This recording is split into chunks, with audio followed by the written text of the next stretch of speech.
Hey guys, what's up? धीरे this side guys. Welcome you all to my English learning platform guys. I hope guys आप बहुत अच्छे होंगे. So guys हम लोग बात कर रहे थे पैसिव वॉइस की और आज guys हम पैसिव वॉइस का थर्ड पार्ट करने वाले हैं guys. हमने पैसिव वॉइस का फर्स्ट पार्ट किया था, सेकंड किया था and today guys I will talk about the third part. So guys let's get started guys. Start करते हैं इसको with full of energy guys. So जैसे फर्स्ट पार्ट में हमने 4 सेंटेंसेस किए थे, सेकंड पार्ट में हमने 3 सेंटेंसेस किए थे. पहले उनकी बात कर लेते हैं क्योंकि ये एक सिस्टम है, एक पैटर्न है कि आपको बाय एंड बाय सब आना चाहिए. आपको डिफरेंस क्रिएट माइंड में अच्छे से रहना चाहिए कि फर्स्ट पार्ट के क्या यूजेस हैं, सेकंड के क्या यूजेस हैं और थर्ड के क्या यूजेस हैं. चलिए गाइस स्टार्ट करते हैं. सो फर्स्ट पार्ट में गाइस हम लोगों ने बात की थी कि काम, आप लोगों को याद होगा पैसिव वॉइस में मैंने आप लोगों को समझाया था कि काम की इंपॉर्टेंस होती है, मतलब कि काम करने वाले की नहीं, मतलब डूअर की इंपॉर्टेंस नहीं होती, काम की इंपॉर्टेंस है. सिर्फ और सिर्फ सेंटेंस में काम की बात की जाती है. तो पहला सेंटेंस था जिसमें हम कहते हैं काम चल रहा है, राइट. दूसरा सेंटेंस था जिसमें हम कह रहे थे कि काम चल रहा था, राइट. तीसरा सेंटेंस था जिसमें हम कहते हैं कि काम हो चुका है, राइट गाइस. और चौथा सेंटेंस था जिसमें हम कह सकते हैं कि काम हो चुका था. सो काम हो रहा है, काम हो रहा था, काम हो चुका है, काम हो चुका था. उसके बाद हमने सेकेंड पार्ट में बात की थी काम होता है, वर्क इज डन. काम हुआ था, वर्क वॉज डन. काम होगा, वर्क विल बी डन. काम होगा, वर्क विल बी डन. और आज guys 8th, 9th, 10th, 11th इन 4 रूल्स के लिए मैं कुछ नहीं करने जा रहा. सिर्फ और सिर्फ विल की जगह पे अगर हम कैन कर देंगे तो सेंटेंस बन जाएगा वर्क कैन बी डन. इसका मतलब हो जाएगा कि काम हो सकता है. और अगर मैं इस विल की जगह पर कुड कर दूंगा तो मीनिंग हो जाएगा वर्क कुड बी डन, काम हो सकता था.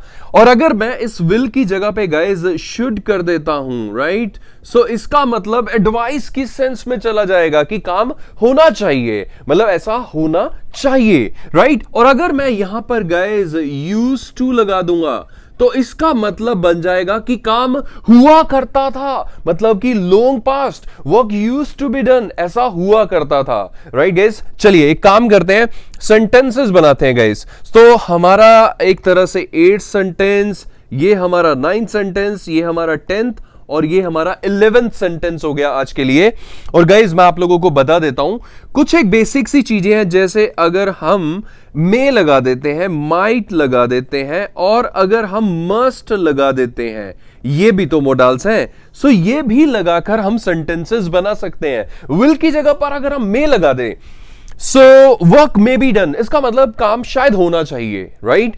और वर्क माइट बी डन, काम शायद ही, मतलब बहुत कम chances. Work must be done, ऐसा होना ही चाहिए. इट मस्ट बी डन, ऐसा होना ही चाहिए. सो फोर्स डालने के लिए हम मस्ट भी यूज कर लेते हैं. सो ये बहुत बेसिक सी बात है कि अगर हम कहीं पे सेंस को जरूर वाली सेंस में लाते हैं तो हम मस्ट लगा सकते हैं. अगर कम प्रोबेबिलिटी है तो मे लगा सकते हैं. बहुत कम प्रोबेबिलिटी है तो हम माइट लगा देंगे. चलिए हम पहले बात कर लेते हैं कैन की, कुड की, शुड की और यूज्ड टू की. सेंटेंस इसका मतलब वर्क कैन बी डन. जैसे आप कोई आपके पास मोबाइल और आपने कहा इट कैन बी रिपेयर्ड, ये रिपेयर हो सकता है. मैंने कहा your mobile can be repaired, right. So it can be done, ऐसा हो सकता है. और अगर मैंने कहा कि ऐसा हो सकता था, इट कुड बी डन, मैंने कहा your mobile could be repaired, आपका मोबाइल रिपेयर हो सकता था, तुमने उसे क्यों फेंक दिया, right. So your mobile could be repaired, वो रिपेयर हो सकता था. और उसके बाद अगर हम कोई सेंटेंस शुड से बनाना चाहते हैं तो एडवाइस की सेंस में आपने कहा कि ऐसा होना चाहिए, like this should be done, कोई भी काम इट शुड बी डन के लिए आपने बोल दिया. जैसे आपने कहा कि अब जैसे इंडिया के क्रिकेट मैचेस की अगर हम बात करें तो जनरली देखते हैं हम कि हरियाणा, पंजाब, दिल्ली, और अगर हम J&K की साइड चले जाएं, सो उत्तराखंड की साइड चले जाएं, तो इन एरिया से, इन रीजन से बहुत दूर दूर मैचेस होते हैं, राइट. आपने देखा होगा बहुत दूर दूर मैचेस होते हैं.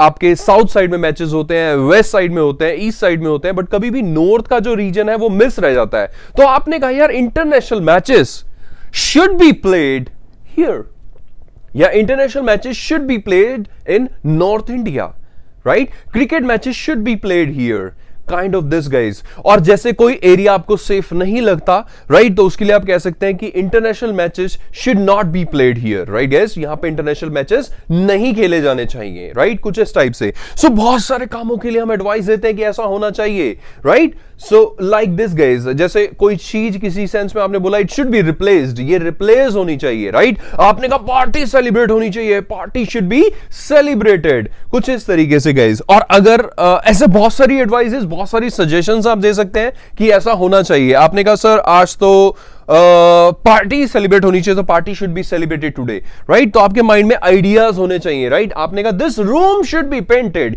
ये रूम पेंट होना चाहिए, राइट गाइस। ओके, ऐसे ही यूज्ड टू की बात कर लेते हैं। यूज्ड टू मतलब जो काम हम बहुत पहले किया करते थे। मैंने कहा कि ऐसा हुआ करता था, so work used to be done, right. जैसे मैंने कहा party used to be celebrated in the end of every batch, मतलब हमारे यहां पर पार्टी हर बैच के एंड में सेलिब्रेट हुआ करती थी, मतलब पहले ऐसा हुआ करता था, राइट गाइस, राइट। और अब अगर आप किसी इंटरनेशनल ग्राउंड में खड़े हैं, राइट, जहां पे अब मैच नहीं खेले जाते बट पहले खेले जाते थे, तो आपने कहा international matches used to be played here, right guys? International matches, international cricket matches used to be played here, मतलब आपने will को used to से replace कर दिया, right? So international matches used to be played here. So कुछ इस type से guys आप can, could, should, used to, will की प्लेस पर लगाकर sentences बना सकते हैं, right guys? समझ गए? So this is guys, this is the use of passive voice third part. ये passive voice का एक थर्ड छोटा सा पार्ट था guys।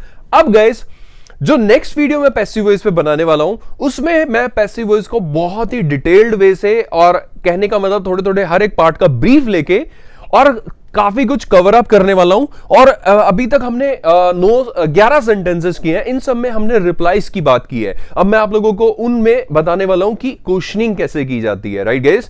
हम उसमें क्वेश्चनिंग की भी बात करने जाएंगे, और हम कुछ और भी करने वाले हैं, क्योंकि वर्क जो है, अभी तक हमने सिर्फ काम की बात की है, अभी तक हमने उस चीज की बात की है जिसके ऊपर काम हो रहा है, तो मैं वर्क की जगह पे भी कुछ इंटरेस्टिंग चीजें ऐड करूंगा पैसिव वॉइस की नेक्स्ट वीडियो में।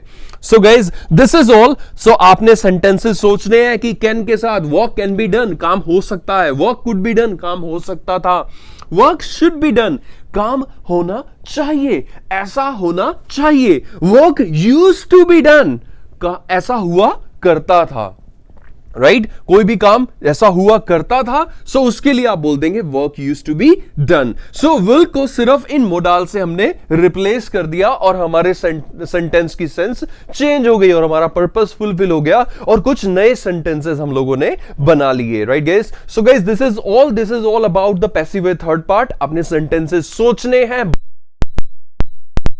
पैसिव वॉइस थर्ड पार्ट कैसे यूज होता है, राइट गाइस, समझ गए। So this is all guys, this is all from my side for the third part. Meet you in the next passive voice video guys. Stay tune guys, stay tune for the next video. Bye bye guys, take care and चाओ guys.